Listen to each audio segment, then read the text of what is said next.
कुछ दिन पहले मैं अपनी माँ और बच्चे के साथ मेसिस स्टोर गई क्योंकि मुझे कुछ कपड़े और ज्वेलरी खरीदनी थी।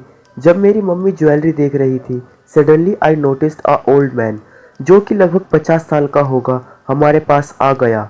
वो लगभग हमसे 8 फीट की दूरी पर था। एट फर्स्ट मुझे लगा कि वो कोई सिर्फ कस्टमर होगा जो कि अपनी वाइफ के लिए कुछ सामान खरीद रहा होगा। मैंने उसे तिरछी नज़रों से देखा तो वो बिना हिले हमारी तरफ ही स्टेयर कर रहा था, जिसकी वजह से मैं अनकंफर्टेबल फील करने लगी। तो इसलिए मैं मुड़ी और मैं ये नहीं चाहती थी कि वो मेरी बेबी की तरफ देखे। मैं उसे देखने के लिए हल्की सी मुड़ी और मैंने देखा कि वो बस मुझे ही देख रहा था और तभी वो एक डरावनी हंसी हंसा। उसके बारे में सबसे अजीब चीज़ यह थी कि उसने वुमेन सैंडल पहने हुए थे और एक स्कार्फ अपने गले में पहना हुआ था और उसने एक ड्रेस हाथों में लिए रखी थी। उसने अपना मुंह खोला और कुछ कहने की कोशिश करने लगा। मैं यह तो नहीं सुन सकी कि वो क्या कह रहा था, लेकिन मैं उसके लिप्स पढ़ सकती थी। वो कह रहा था, I like you, I like your baby. मैं यह सुनकर शॉक हो गई। तभी मेरी मॉम ने यह नोटिस किया कि वो अलग और अजीब था। उसने देखा कि मेरी मॉम उसकी तरफ ही देख रही है, इसलिए वो वहाँ से चला गया।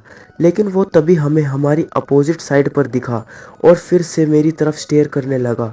दिस टाइम उसने अपना मोबाइल निकाला और ये दिखाने की कोशिश करने लगा कि वो हमारी फ़ोटो ले रहा है।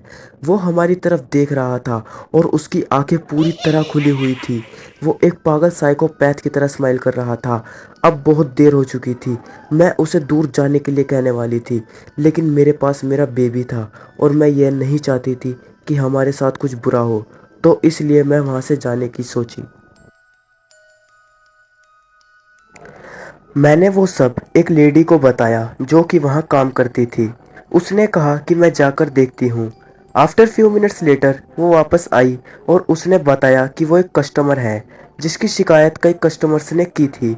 मेरी मॉम ने पूछा कि उसे निकाल क्यों नहीं दिया जाता, तो उस लेडी ने कहा कि उस आदमी ने किसी को कोई नुकसान नहीं पहुंचाया है, इसलिए हमारे पास कोई परफेक्ट रीज़न नहीं है उसे निकालने के लिए। मेरी मॉम और मैं बहुत गुस्से में आ गए क्योंकि वो आदमी वहाँ लोगों को नुकसान पहुंचाने के लिए ही था। उस लेडी ने बताया कि जब वो उस आदमी से पूछने गई कि आपको क्या चाहिए, तो उस आदमी ने बताया कि वो स्टोर में एक ड्रेस चेंज करने आया है जो कि वो अपनी वाइफ के लिए लेकर गया था, और उसने यह भी कहा था कि यह ड्रेस जल्दी चेंज करनी है क्योंकि उसकी वाइफ ठंडी हो चुकी है। मेरी मॉम और मैं बहुत घबरा गए, तो हम चले गए। उसका मतलब क्या था, क्योंकि उसने वुमेन सैंडल पहने थे। कुछ दिन बाद मैं रिलीफ महसूस कर रही थी। उस क्रेजी आदमी ने हमें नुकसान नहीं पहुंचाया, लेकिन मैं अब भी नहीं समझ सकी कि उसका मतलब क्या था कि वो अब ठंडी हो चुकी है।